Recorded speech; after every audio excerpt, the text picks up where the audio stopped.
don't care who you are, life is going to knock you down.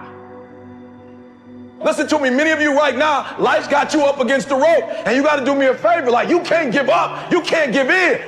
Pain is temporary. Pain is your friend. Pain is going to take you to the next level. When you going through pain, I know what you feeling. I know exactly, because I've been there, I've done that, but you got to work through it.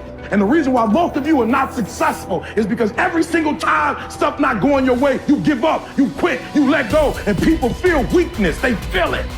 You can feel when somebody's not committed, when they're not all in, when they're not dedicated. And there's another level you get to when you go all in. Winners win and losers lose. There are going to be times that you're going to be wondering, why should I keep showing up and working my business? Why should I keep at it? Why should I keep showing up to the conventions? Why should I keep picking up the phones and making the phone calls? Why should I keep fighting for my goals and fighting for my dreams?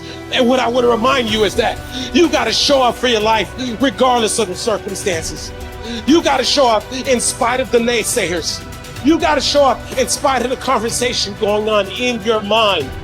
You got to show up for your life, because if you don't, nobody else will. If you want unreasonable results in your life, you've got to be willing to be unreasonable. Part of being unreasonable, you don't judge according to appearances. Part of being unreasonable, you can see it because you believe it. You must have the faith to call forth those things that be not as though they were. You've got to decide, I deserve this, and I'm going to have it. You've got to say yes to your life. You've got to say yes. Yes to my dreams. Yes to me. Yes, I can make it. Yes, I can. Doesn't matter how many failures I've made. Doesn't matter how many mistakes I've endured. Doesn't matter about my defeats. Doesn't matter about what I've done. Yes, yes. I don't care about the fact I'm in a hole now. Doesn't matter about where I am. The last chapter to my life has not been written yet. If you judge me now, you'll judge me prematurely. I'm still in the process of transforming my life. I'm still in the process of becoming. Yes. The brilliance of Thomas Edison was not in his mind. It was something much more ordinary and often much less respected. I've got no imagination, he once said. I never dream. I've created nothing. If you're someone who doesn't like Edison, you might think that this is Edison admitting to stealing his inventions from other, more brilliant inventors, like Nikola Tesla. Not quite, but he did readily concede that most of the credit belonged to something other than his brain. The genius hangs around his laboratory day and night, Edison said. If anything happens, he's there to catch it. If he wasn't, it might happen just the same. Only it would never be his. What he's talking about is showing up.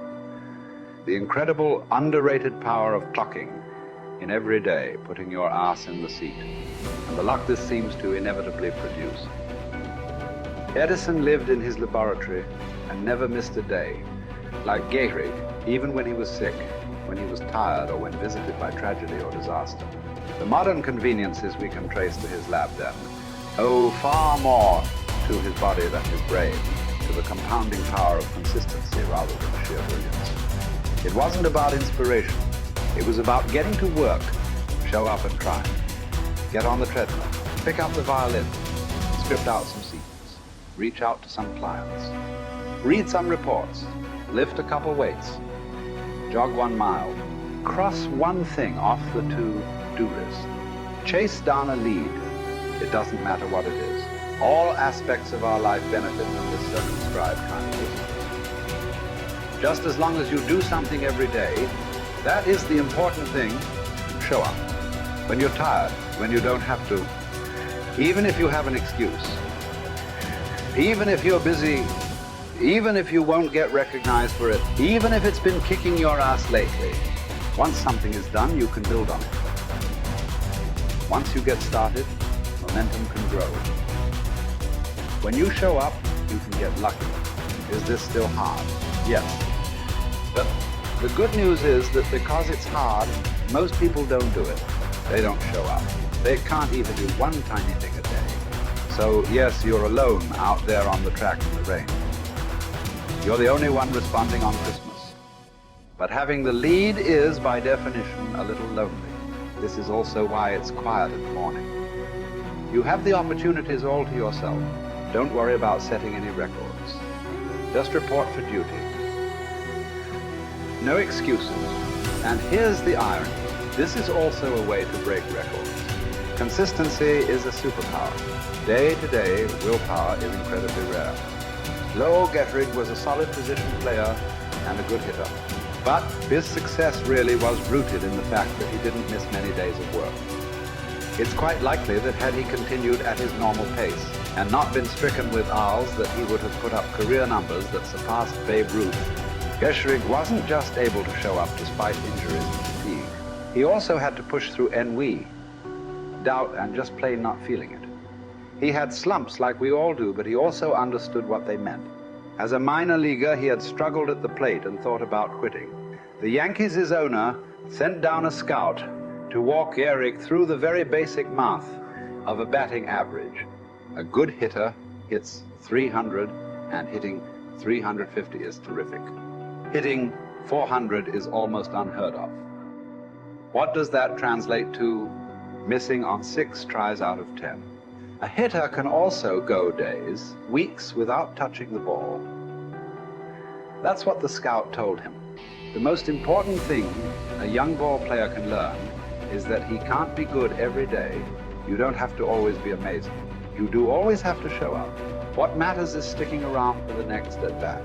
The ability to do that, coupled with the ability to endure what John Steinbeck called dawdly days while writing Easter Eve. Those days when everything seems out of whack, when you're just not feeling it, when the distractions won't stop, is the first step to greatness, literally. You cannot be great without the self-discipline to do that. One thing a day adds up. Each day adds up. But the numbers are only interesting if they accumulate in large quantities.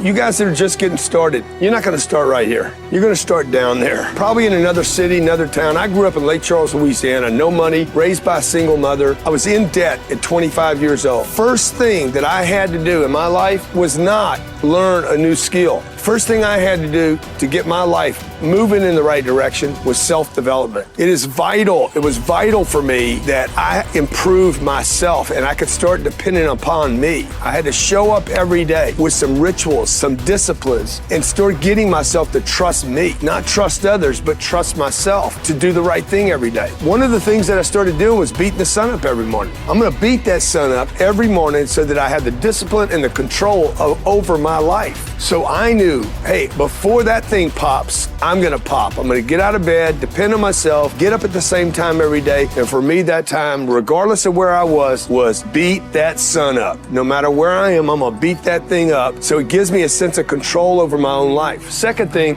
I had to start cleaning up my life and my friends and my environment. When I was younger, between 15 and 25, I was doing crazy stuff in my life. Wasting my weekends. I have the saying, weekends are for the weak.